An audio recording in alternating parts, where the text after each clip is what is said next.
Alright, so positive day, Gilivers. This is Dr. Gigi Sunga from Making Change Project. Magandang umaga sa lahat ng Gilivers natin. And sa first time po tayo mapanood sa YouTube channel, thank you very much. Please subscribe, click na po yung Doc Gigi Sunga. And sa lahat ng gusto magpa-quote sa atin, online or personal, and if you want to advertise your business sa aking YouTube channel, or if you want to do business with me under Doc G Negosyo Express, and if you need speaker per seminars and training, message ka lang 0939-5254-311 or sa aking FB page, Dr. Gigi Sunga. Okay, so these two shall pass. So sa lahat ng pinagdadaanan mo yung kapatid, ano ba yung kalungkutan, kabiguan, depression, anxiety, mental illness, hindi mo maipaliwanag, ang damdamin mo, you want to, you don't know, you can't explain. So lahat na yan, lilipas, Irene. These two shall pass. Eto, ma-inspire ka tuwing umaga, pagising mo ba o matulog, nilagay ko na yan para sa iyo, These two shall pass. Kagaya lang din na nagaging problema mo last year, lumipas din, di ba? Na 2 years ago, 3 years ago, akala niya hindi siya lilipas, di ba? Lahat na yan, lilipas lang. Sabi nga, kagabi, I was watching yung vlog ni Ma'am Joyce, sabi niya, time heals everything. I'm just nanonood ako Okay, so 4 things that you are neglecting in your business na hindi mo pinagtutunan ng pansin pero it means a lot or malaki yung impact niya sa negosyo mo. Okay? Hindi mo to nare-realize or maybe nare-realize mo, nakikita mo pero dead ma lang. Okay? So hindi mo siya pinapansin but now you have to sit down and try to look at these 4 things. Okay? First, na hindi mo masyadong pinapansin o dapat mong baliktarin na lang natin. Dapat mong pagtuunan ng pansin. Okay? So you need to have facility or renovation or building or stall or anything. Okay? So you need to renovate. Napakalaga niyan kasi pagka nadala ang customer mo, hindi ka na babalik. For example, let me give example. Ako po, madalas ako magpa-car wash. Car wash talaga, no? Kasi nga, talagang, sa akin, malaking trabaho talaga yung car wash. Kaya, alam niyo, isang araw magkaka-car wash ako. Tinasabi ko sa inyo, pangako ko yan, Delivers. Sa sobrang dami ng vlog ko about car wash, sa sobrang dami ng experience ko about car wash, magka-car wash talaga ako. January o February. Tandaan niyo po yan. Hindi natin tatapusin ang first quarter ng 2020 na wala tayong car wash. I'm telling you that, okay? Alright, so at nakaibang car wash, sasagutin ko yung problema ko sa car wash. Okay? So, kung na yan, malalaman yan. Okay, so madami So, kasi pag nagbibihay ako, pag naisipan ko sa car wash na ako dito, pag may nakita ako, uupo ako. Minsan nakakadala din Si minsan papaupin ka sa upuan na natutumba na, di ba? Yung upuan na may kalawang, tapos pag pinato ko yung gamit, siyempre may mga gamit ako, notebook and everything. So, madumi, malagkit, di ba? Ang tawag dito, hindi malinis. So, hindi na ako babalik doon. Kasi, it's not all about car wash itself. Okay? It's about pleasing your customer. Kasi yung car wash, may driver yan. At madalas, lalo pag nasa probinsya ka, madalang naman may driver talaga Yung may-ari siya nagde-drive. Okay?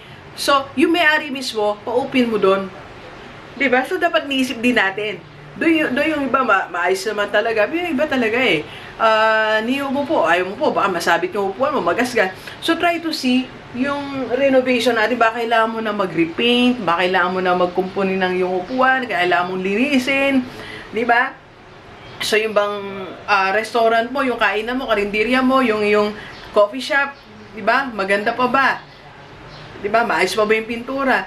Budgetan natin yan. Kung meron kang negosyo, kailangan pinagtutunan ko na pansin yan, di ba? It's not enough na, lang yan, yung basta right tayo yung business mo, hindi mo na inalam kung okay pa ba, di ba? Okay? Okay pa ba yung facilities, di ba? So, second na dapat mong pagtuunan ng pansin ay, alright, this is the management of your staff.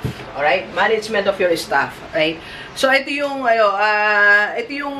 okay ba yung mga staff mo? Ito rin, again, pag nagpupunta ako sa mga car wash, or hindi lang car wash, kahit kain na minsan, gusto ko magpahinga. Pag nagda-drive talaga ako, kain ako sa mga melomi, bulalo, and everything.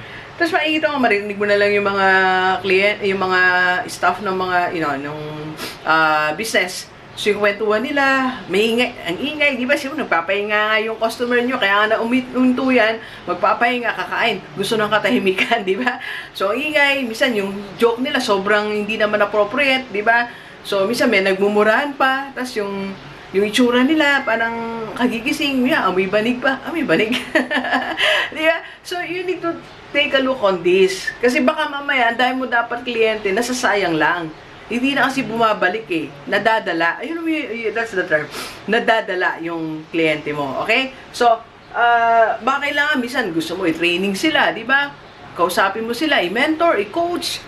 So, try to take a look. Kung konti lang naman, Doc, konti lang sila eh. Oo nga, kahit konti yan, kahit isa lang yan, 2, 3, kailangan kausapin mo yan. So, maagang pumasok, maayos, di ba? Nagkulong man lang. Yung paipag-usap, paano yung simula, magalang ba, baka mamaya kung ano yung tinatanong sa kliyente, minsan nga, tinatanong pa ako, saan mo po nabili yung sakya mo? You should not be asking that. Diba? Kung meron man dapat magtanong lo, is the manager. Okay? So, dapat yung hanggang saan lang sila pwede sumagot, hanggang saan lang sila pwede magtanong. Okay? So, don't forget to the management of your staff, right? Pagtunan mo rin pa uniform ba nila, diba? Ano dapat nilang isuot? So, something like that, okay? So, that's second. And third, na dapat mong bigyan ng pansin is your social media. Social media platform. May social media ka ba, di ba? Kung meron kang negosyo, wala kang social media, sabi ni Gary Vaynerchuk, shame on you. Di ba? Nakakaya naman, di ba? Meron kang restaurant, wala kang man FB, wala kang man FB page.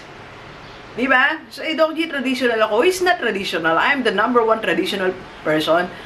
Ang tagal bago ako mag-Facebook that time eh. Pero pinilit kong sumabay sa social media, sa trend. So, pinilit ko magkaroon ng website, pinilit ko magkaroon ng YouTube channel, magkaroon ng FB page, magkaroon ng FB account. So, IG nga lang. May IG din ako, pero hindi masyado. Sabi ng staff ko, wag na. Hindi kailangan sa type of business na meron tayo. So, something like that, di ba? Email, Gmail, di ba? Hindi ako marunong, pero pinil ko magkaroon. Hindi naman ibig sabihin ikaw gagawa eh, di ba? You hire people. I hire people. Meron ako isang tao doing all these things. Sumasagot na email ko.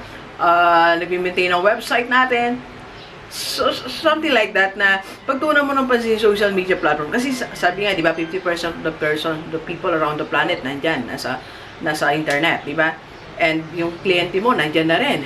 Okay? So, try to look at your social media. Okay? Next. The last na dapat mong pagtunan ng pansin is your marketing plan. Okay? I'm reading guerrilla marketing. Ang ganda, di ba? So, sa marketing plan, dahil mong matutunan, yung bang tagline mo is a marketing hook ba? May marketing hook ka ba? Or are you doing research? Or a simple question like, alam mo ba talaga kung sino market mo? One time, I was talking to Architect Brian. Minsan lang naman yun. I said, kapartner natin sisimulan natin yung build and sell natin early first quarter ng 2020. So, nag-uusap kami, bibili kami ng lupa, tapos tatayo ng bahay. So, sabi niya, Dok, huwag tayong lalayo sa market, ha? Basta alam natin market natin. So, that's very important. When you do the pricing, when you do the locations and everything, lagi ka lang babalik. The bottom line is your market. Sino ba yung market mo? So, dapat alam nyo yan. Alam ng owner, alam ng partner mo, alam lahat ng staff mo, sino yung market nyo lang. For example, alam mo na market mo, students lang. So, what are you going to offer? Pero pag di mo alam ang market mo, hindi mo alam kung ano ibebenta mo. Hindi mo alam kung ano yung services mo. So, kaya nalilito tayo. Di ba? Ikaw mismo, hindi mo alam. Kaya wala kang ma-target. Kasi you are targeting everything that can't be. Okay? So, hindi pwede. Dapat alam mo yung market mo. Sino ba yung market mo? Sino labi bibili sa'yo niyan? Sino yung mag-hire sa'yo as consultant? Diba? O sino kakain sa restaurant mo? Sinong iinom sa kape mo? Alam mo kung sino. Diba? And sometimes we forget marketing research. Hindi mo tayo nagre-research. Basta lang tayo naglabas ng ganitong brochure, ganitong video, promotional video without doing research. So, you do not shortcut the marketing plan. Okay? So, if you want to know more about this, yan. So, it's one of the services na binibigay natin under GDS Corporate Training. Okay? So, and even management of staff and training. Kasi dito sa, siguro next month, may pupunta dito. ano sila, taga Laguna, 10 yung staff niya. So, dito na lang natin sila titrain. So, very important kasi yon na alam mo yung training of your staff and everything. So, review your facility, social media mo, diba? Huwag pabayaan. As a business owner, alam ko busy tayo, planning everything, negotiating, buying things. Pero kailangan pagtuunan natin ng pansin ang 4 na yan. Okay? Alright, so if you need my services, message ka lang. Okay. Alright, so please share this video sa lahat ng mga kaibigan natin. Kahit OFW o dito sa Pilipinas para sama-sama tayong mabago ito muna natin buhay. Alright, so thank you very much, Gigi. Enjoy the rest of the day. And let's go, let's go.